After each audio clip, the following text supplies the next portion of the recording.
right, Mike Jasper, going into this fight, you and your opponent were actually had parallel careers. You know, you win undefeated in the amateur, and then going up to pro, you're both still undefeated. Did that put in some pressure for this fight? To me, I think there's pressure on every fight. You know, you got to win in this game. You can't lose. Every time you lose, you're going to go down and down and down, and it's hard to get back up. You only get so many fights in amateur, in MMA.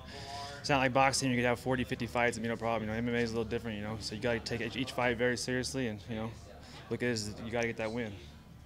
So let's go through the different rounds. The first round, you came out. It seemed like you're kind of testing the waters with him. Yeah. How was it for you? Yeah, so game plan was to go out there and kind of test it a little bit, get the range. He's kind of an unorthodox fighter, so we're trying to get in there, feel that distance, and go from there. And first round was a little odd, and the last two fights for Bamma, I've had horrible first rounds. So. Well, going into it, he actually had a back-spinning elbow that kind of scared me, but you ducked it. Were you prepared for that? Not at all. I mean, I literally watched almost all of his amateur fights and 3 of his pro fights. Never once did that happen, so I don't know if he saw something that, maybe an opening, but I was just very lucky that I saw his shoulders flip and turn, and I was like, get down, get the hell out of the way. Oh, yeah, he's a big boy, and he was very quick. So, I mean, like I said, he caught me, I caught him, and it was just back and forth. My head feels amazing right now. Well, going into the second round, it switched up a little bit. How was it for you? You're right, it kind of tables got turned about halfway through there. I mean, he caught me like once or twice. I got wasn't really wobbly, but it was just caught off guard. He's real heavy-handed, so it took me a second. Had to sit down, kind of work my angles and get all the marbles back in line and go from there. So I don't know if it's your face or your technique, but somehow you attract some of those low blows. Were you expecting that for this fight? No, like I was saying out there, man, it just happens. I mean, a lot of times the guy's going. I mean, it happens all the time in training. I mean, it's nonstop. You go to inner thigh, and the way you throw it, it slides up, and it's an accident. But literally, I'm not even joking you. I've had 14 or 13 fights. I think it's happened at least 8. It's horrible. Well, going into the third round, you guys, it seemed like you hugged before that. What was that about? Just being friends. It's super normal, right? We're trying to knock each other out, and then we kind of hugged.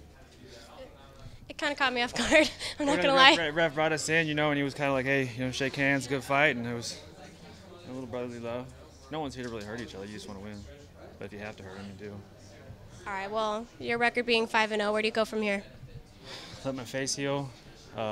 Enjoy life right now. I just actually moved into a new house. I was remodeled and moved during training camp. It was probably the most stressful part of my life, probably. So right now I'm going to settle down for a couple weeks, get my life back in order, and start looking for that next fight.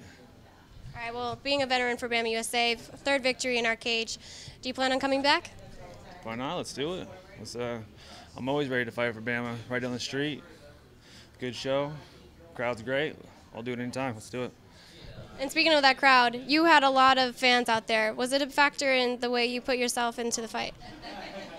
No, I mean, you've been here the whole entire time. The few fights that I've been here, I usually come with a pretty good following. My fans are great. They come, hour, 2 hours away, and it's kind of just the same thing. It's just really on me to just do what we do. Take our training camp and bring it into the cage, and the crowds, it is what it is. They're going to be there no matter what, whether my fans or not. The seats are going to be filled. So it's kind of just tonight trying to earn some new fans. Well, I'm certain that you did, especially going into this. Watching all 3 rounds, do you think you have a chance for the fight of the night?